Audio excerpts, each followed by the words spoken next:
He lived in plain sight, just another face on the fishing docks by day, but by night he carried real power.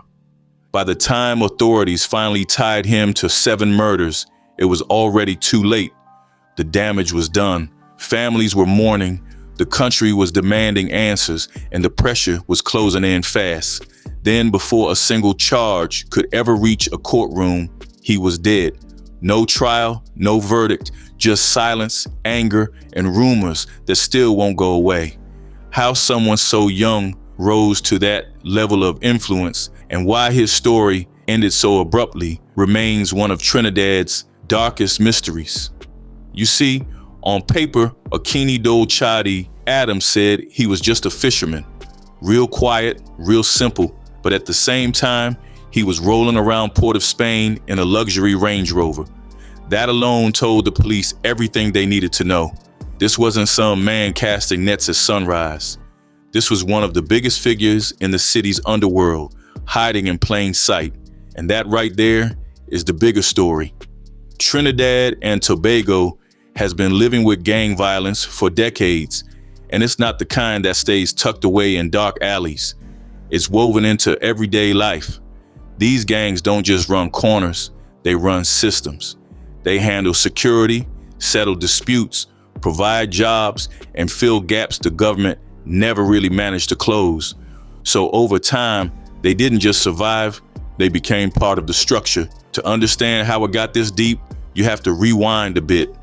Trinidad and Tobago became independent from Britain in 1962.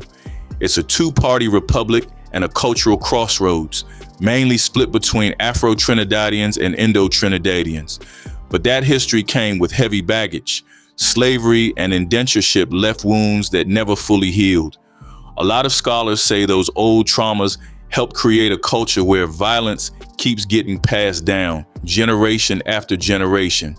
Fast forward to today, and the country ranks among the highest in the world for crime. Politics follows that same divide.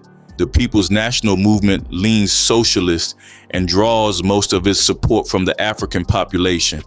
The United National Congress is more conservative and backed mainly by the Indian population. So even power at the top is split along old lines. Now, even though the country is 2 islands, the real pressure point is Port of Spain. That's where gang activity is densest, especially in poor communities, though the influence stretches far beyond the capital. And unlike the usual image of gangs hiding in the shadows, in Trinidad and Tobago, they're right out in the open. Some gang leaders are officially labeled community leaders because in their neighborhoods, they're the ones keeping order, offering protection, and even helping people get by. And here's where it gets wild. A big part of their money doesn't just come from drugs or illegal businesses. A lot of it comes straight from the state through programs like the Unemployment Relief Program and construction projects. Gangs get government contracts. They take the jobs, then hand the work to their own members. So the same groups causing fear are also the ones putting food on tables. In those communities, there aren't many other options. Crossing into another area for work can be a death sentence because every neighborhood has invisible borders. Step into the wrong one and you're marked as an enemy. Families get split, friendships fade, and whole communities become islands inside the island. This relationship between gangs and the government isn't new. It goes way back. In 1957, before independence, Dr. Eric Williams met with violent groups like the Marabuntas and the Desperados in Laventille to calm things down. The solution was the Special Works Program, meant to give these men jobs and pull them off the streets. It didn't really work, but the blueprint was set. By 2002, the same idea resurfaced. Some of the most notorious gang figures in the country met with Prime Minister Patrick Manning at the Ambassador Hotel. They weren't hiding, they were negotiating, specifically over control of the URP. The state wanted peace, the gangs wanted access, the government gave in, contracts were handed out, jobs were created, money started flowing. But instead of stopping crime, it supercharged it. That money built stronger gangs, tighter networks, and deeper influence. In 2006, another peace meeting happened, this time with 21 gang leaders at the Crown Plaza in Port of Spain. The goal was to slow the murder rate. It didn't. Most of the men at that table would later be killed themselves. By 2012, it was still happening. Government officials admitted they were meeting with gang leaders in Laventille again. What was said behind those doors was never made public. Out of all these figures, one name stood above the rest: Marc Guerrero. Guerrero rose to prominence in 2002 when he became a national advisor for the URP. That title gave him access to serious money. He was pulling in over $150,000 a month through housing projects and payroll scams filled with fake workers. Ghost gangs on paper, real money in his pocket. He used that money like fuel. He built an empire starting in Laventille, then spreading across the country and even into the prisons. People started calling him the Don of Laventille. He recruited young men who had nothing, no jobs, no school, no support, and gave them a place, a purpose, and a paycheck. But that kind of power paints a target on your back. In a matter of months, Guerrero went from broke to owning a mansion in John, multiple properties, luxury cars, and bank accounts stacked with cash. He had turned state funds into a criminal kingdom, and everyone knew it. As Guerrero's reach kept spreading, new crews started popping up in places like St. Barb's and East Port of Spain, and that turned him into something bigger than just a boss. He became a power center. He was a father of 13, trained overseas in Libya as a marksman, and he wasn't shy about what he wanted. He talked openly about building 2 major gangs, and back in 1989, he even fired shots at the car carrying the president's wife. That was the kind of line he crossed without blinking. To his people in Laventille, he wasn't just a leader, he was the boss. He also held a lieutenant rank inside Jamaat al-Muslimin, and his influence wasn't limited to the streets. He had political reach too. During the 2002 elections, he was out in the open campaigning for the PNM in tight constituencies, moving between the street and the state like it was one world. But that lifestyle had an expiration date. In 2005, Guerrero was shot and killed on his farm in Wallerfield. Just like that, the run was over. At the time of his death, police believed there were already about 40 gangs operating in and around the Port of Spain area, stretching from Corinage all the way to San Juan. Why he was taken out is still debated, but one story keeps coming up. People say it was an inside job. Some of his own men felt he had grown too big, too comfortable, too rich, while they were left scrambling for leftovers. So the crown got heavy and somebody decided to knock it off his head. His death didn't calm anything down. It blew the lid off everything.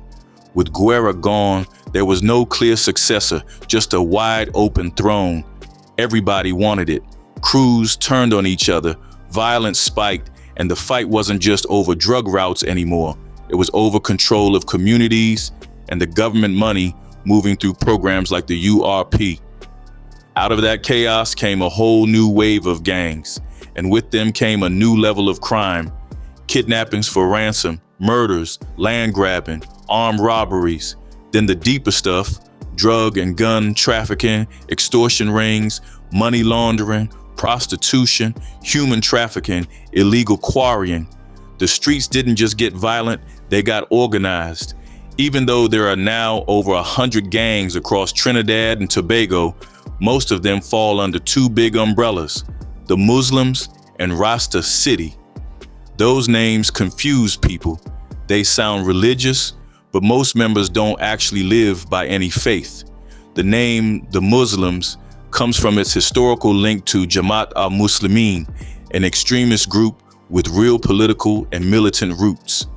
That group made global headlines back in 1990 when its members tried to overthrow the government in a violent coup. The attempt failed, but it left 24 people dead and shook the entire nation.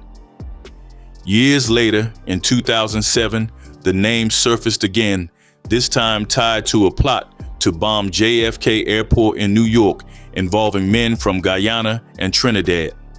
As Jamaat al-Muslimin's influence grew, Rasta City rose up in direct opposition to them.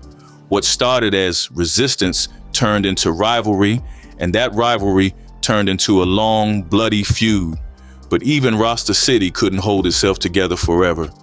Internal cracks formed, egos clashed, and the group split into two factions, 6 and 7. In the end, 7 took the Rasta City name, and the cycle continued. One of the main figures inside the Rasta City world was a man named Akini Dole Adams. His name first really shook the country in March 2017 when he was detained in connection with the murder of police officer Nyasha Joseph. That case hit hard. Nyasha worked at the Morvant police station and disappeared after she didn't show up for her shift on March 10th. Her phone went dead. Her family couldn't reach her. 5 days later, a fisherman found her body tangled in a net at the mouth of the Coroni River. Adams was eventually released, but that story never left the public mind. It became one of those dark stains that never fully fade. Then, July 22nd, 2019 came around, and Adams's name surfaced again. This time, it was tied to something even more chilling: the disappearance of fishermen in the Gulf of Paria. To understand how something like that could even happen, it helps to look at where Trinidad and Tobago sits on the map. It's the first stop coming out of South America, and that makes its waters valuable and dangerous. Those seas are a highway for drugs, guns, smuggled fuel, illegal gold, and even people. From small hustlers to full-blown international cartels, everybody wants a piece of that water, and those waters have been getting meaner. What was supposed to be a normal fishing run turned into a nightmare. 6 boats were out when armed pirates rushed them. The fishermen were beaten, threatened, and forced to jump into the open sea. One man was stabbed before he was thrown overboard. In total, 9 men were forced into the water in the dead of night, left to fight the current and the dark on their own. Some didn't make it. The bodies of Hemraj Alex Suknanan, Brandon Curry Kisoon, Shiva Aries Ramdeo, Anand Rampersad, and Leslie Debule were later found near Point Fortin, Cedros, and La Brea. Robbie Jaggernoth and Brian Seamungle somehow survived long enough to be rescued by a passing vessel. 3 others were left alive, but stranded after their boat engines were ripped off and stolen. The attack left families shattered, communities angry, and the country looking for answers. Then another layer came out. Adams's own mother reportedly said her son believed he knew who was behind the attack and had been trying to track them down to turn them in. Meanwhile, police listed a man called Dole among those they wanted to question, and the case stayed open, tense, and unresolved. That changed when a political bombshell dropped. Ramona Ramdial, the MP for Couva North, stood in front of cameras and publicly named Akini Dole Chadi Adams as the mastermind behind the Gulf of Paria murders. She said the information came directly from the police commissioner and that a recent police operation in Sea Lots, which ended with Adams being killed, had been aimed squarely at him because of his role in the robbery and the killings at sea.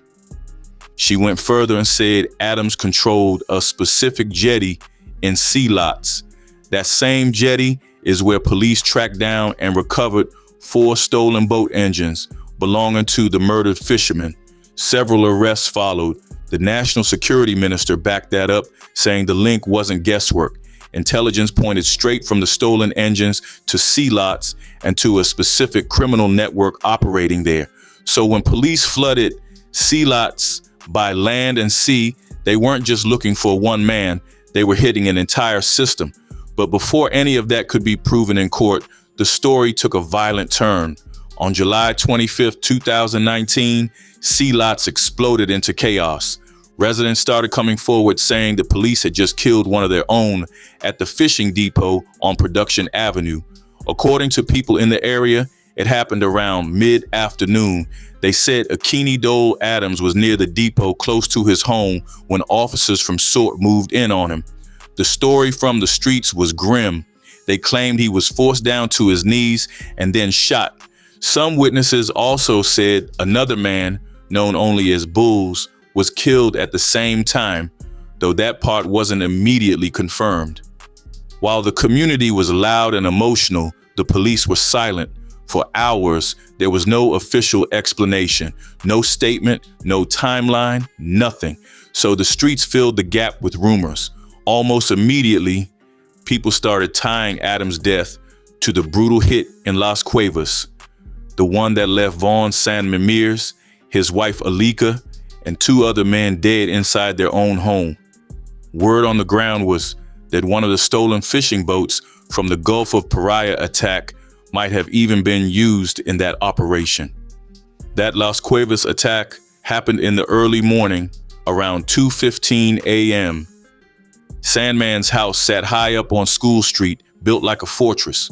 One narrow, winding road led up the hill, past 2 sharp bends, straight to a massive steel gate. That was the only way in. About 15 gunmen moved in that night, armed with AR-15. They split into 2 teams. The first team went straight to the gate. They banged on the steel and shouted that they were police. A flashing blue light was even seen near the entrance to sell the story. It worked. One of the men inside, Nigel Blood Octum, went to open the gate. And the second it cracked open, he was met with a storm of bullets. At the same time, the second team was climbing the steep hillside behind the house. They moved quietly through the bush and slipped onto the compound from the back. The first person they met was a man sleeping in a hammock. He never even woke up. There were no signs of forced entry on the main doors. Investigators believe the gunman climbed up to a second-floor veranda and entered through an open door. Inside, the house turned into a war zone. The attackers burst into the children's bedroom first. The kids ran screaming into their parents' room, and the whole family tried to escape downstairs with the gunman chasing them. Sandman was cornered in a bedroom and tried to crawl under the bed. His wife, Alika, known as Letty, hid in a walk-in closet and was on the phone with the police when the attackers found her. Sandman was shot multiple times in the chest and head. The violence was so extreme that leaked photos showed massive damage to his skull. The police later confirmed they could hear the gunfire through the phone while Alika was begging for help. She was also shot repeatedly and found slumped in the closet. Their children, a teenage girl and a 4-year-old boy, were dragged into the kitchen and forced onto the floor while their parents were being killed. What made it even more painful was that Sandman was in no shape to fight back. He had diabetes and had recently been diagnosed with stage 4 cancer. Witnesses described about half an hour of non-stop gunfire. Police later said one of the main suspects was wounded during a high-speed chase and taken into custody. Investigators described the killings as highly planned and professionally executed. This was a man who lived in a fortified home surrounded by security, some of whom were said to have links to law enforcement. And still, they got through. The escape was just as calculated. The attackers fled in 2 vehicles, a station wagon and an SUV, and drove into St. Michael's Village, a dead-end area. They torched the vehicles near the Las Cuevas Health Center, ran down a hidden trail to a small bay, and disappeared on a waiting pyro. Along the trail, police found camouflage clothes, masks, gear, and footprints that looked like military boots pressed into the sand. Investigators believe the hit was connected to an earlier attack. Back in June, gunmen had opened fire on a vehicle carrying Sandman's children near Belmont Circular Road, close to a girls' school. Students were injured by debris and trauma. The driver was shot but escaped. Sandman's children needed emergency surgery. An 18-year-old student was also hit by a bullet. Word on the street was that Sandman had figured out who was behind that attack, and instead of calling police, he was planning revenge. One associate claimed a witness had seen the shooters and even named 2 people, one of whom was already in custody. The same associate said this was a betrayal from people who had once been close, tied to a crew from sea lots who were trying to take over Sandman's boats. Some accused Sandman of being involved in boat and engine theft, but his friends rejected that idea, saying he already owned a fleet. They said he was just a fisherman and vendor who had recently gone to Tobago to move thousands of pounds of fish. But his past was complicated. He had been charged in 2017 with conspiracy to murder a known gang leader and released on bail. Police raids had found large amounts of cash and camouflage clothing at his home. He had also been arrested during the 2011 state of emergency as an alleged gang leader and later released. Those close to him said he had changed in recent years, stepped away from violence, and focused on his family and the community. Others said he was still tied to criminal orders, including a drive-by shooting in Marival just days before his death that left 2 men dead. Now, just hours after Sandman was killed, Okini Dolly Adams ended up dead. The official police version was clean and simple. Officers said they went to a location in Sea Lots to bring Adams and 3 other men in for questioning. They claimed that when they entered the room Adams was staying in, he opened fire first. Police returned fire and Adams was killed during the exchange. But on the ground, that story didn't sit right with a lot of people. The speed alone raised questions. People wanted to know how the police connected Adams to everything so fast and why he was suddenly the center of attention just hours after the Las Cuevas murders. When the National Security Minister was asked directly about it, he stayed careful with his words. He said he had been briefed by security heads, but made it clear he wasn't about to discuss police tactics or details. When asked about claims that the killing was an execution, he shut that down completely. He said he had no knowledge of any extrajudicial behavior and that he trusted the police to stay within the law. As long as officers acted within legal limits, he said they had his support. The police commissioner took an even harder stance. As residents poured into the streets of Sea Lots, protesting Adams' death, the commissioner stood right there with his officers. He rejected the idea that this was a cold-blooded killing. In his view, the only real executions happening in the country were gang members killing each other. He suggested it was ironic how people stayed silent when gangs were shooting, but suddenly everyone had a story when police were involved. But the people in Sea Lots weren't buying that. Residents insisted Adams and the others weren't armed at all. Some said the police were just looking for someone to blame for everything that had gone wrong. Young men in the area were openly angry, saying the police were trying to pin the Las Cuevas murders and the fisherman killings on Adams, even though in their words, it made no sense. They said Adams had no reason to target Sandman and no connection to the fisherman's deaths. Others warned that the situation was pushing the community to the edge, saying the police were testing their patience and provoking a response. Adams's family stepped in too. Relatives said he wasn't a killer. They described him as a fisherman who worked hard and was actually trying to help the families of the murdered fishermen. They claimed he believed he knew who was responsible for the attack and was trying to figure it out, not hide from it. Then things got even heavier. A sibling claimed that just a day earlier, when Adam had been released from police custody, officers had threatened him. Now he was dead. To the family, it felt like a promise carried out. When Adams's mother arrived at the scene, she was hysterical with grief and anger. She accused the police of murdering her son and tried to get past the tape to reach him. Officers stopped her. That's when Sea Lots boiled over. Residents dragged debris into the road, set it on fire, and blocked traffic in protest. People shouted at the officers, calling them wicked, saying God was watching everything. Videos flooded social media, showing the raw rage in the community. The police responded fast. The commissioner returned with heavy backup. Tactical units moved in. People were arrested for obstruction. The message was clear. If anyone interfered, they would be taken in. Officers stayed in full tactical gear long after the streets quieted down. They weren't alone either. The Defense Force and Coast Guard were brought in. A helicopter and a police drone circled overhead. Prisoner transport buses were parked nearby in case things flared up again. Later that day, the National Security Minister said the situation was under control. He repeated his support for the police and the military. He said he was saddened whenever a life was lost, but reminded the public that under police policy, if officers are fired on, they are authorized to use deadly force.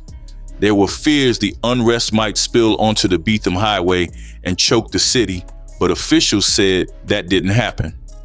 The message from the state was calm and firm. Things were stable, patrols were heavy, and people should not panic. On the ground, though, the mood in Sealots was still thick. One man was dead. A community felt targeted. The police felt justified. And the space between those two sides felt wider than ever. Now, days after Akini Dole Adams was killed, the official autopsy came back saying he died from multiple gunshot wounds. The examination was done at the Forensic Science Center in St. James. But for his family, that report didn't bring peace. It only raised more questions. His mother, Chandra Daye Maraj Adams, didn't accept the findings. She arranged for a second private autopsy at a funeral home in Belmont because she felt the first one couldn't be trusted. In her eyes, the police story never matched what she believed happened to her son. She publicly said there was no shootout, that her son had been executed, and that if officers wanted him, they could have arrested him instead of killing him. She also claimed people had interfered with her son's body while it was at the Port of Spain mortuary, which pushed her even harder to seek a second opinion. The police commissioner did not publicly respond to questions about the private autopsy.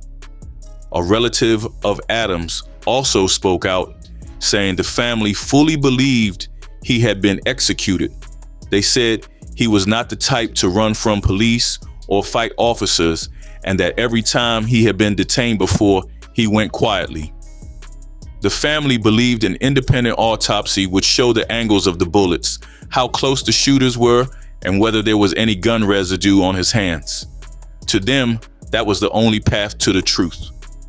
His funeral was held in Sealots, but he was buried in Point Fortin, where he was born and where his family roots were. After his death, tension in Sealots stayed high. His relatives met with lawyers, trying to figure out what to do next. People in the area were scared to speak openly. Some said there were witnesses and even possible camera footage from the jetty, but fear kept mouths shut. Around the same time, police released a Sealots businessman who had been detained in connection with the Carly Bay fisherman murders. That only deepened the family's confusion. If Adams had been the main suspect, they wondered why someone else had been detained and then quietly released. The Police Complaints Authority confirmed it had begun looking into the circumstances surrounding Adams's death and had contacted his mother, waiting for her formal statement to move forward. Meanwhile, Maraj Adams said her family was being targeted. She described the police search at her home, where her front door was broken and her house was torn apart, even though nothing illegal was found. She said she lived quietly, raised her grandchildren, and had nothing to hide. She acknowledged her son's reputation, but said that did not make her a criminal. She believed officers held a grudge against her family and were using any excuse to enter her home. The search, she said, traumatized her granddaughters more than anything else. Despite her anger, she said she still believed in the police service, saying there were good and bad officers, and that when things went wrong, people still had to rely on them. The acting police commissioner said officers were expected to act professionally, and that any complaints about damage or misconduct could be investigated and addressed if proven. The PCA confirmed it had received reports of property damage in sea lots. After the burial, security agencies stayed on alert. When a major figure was removed, police expected either a smooth replacement or a violent scramble for power. They also noted that maritime crime in the North and South was tightly linked and had been fueled by migration and smuggling routes connected to Venezuela, especially involving drugs and human trafficking. Authorities said new registration and fingerprinting efforts had helped them track movements better. One disturbing trend they highlighted was something called pawning. When someone couldn't pay their criminal debts, another person connected to them would be taken as collateral, held or forced to work until the debt was cleared.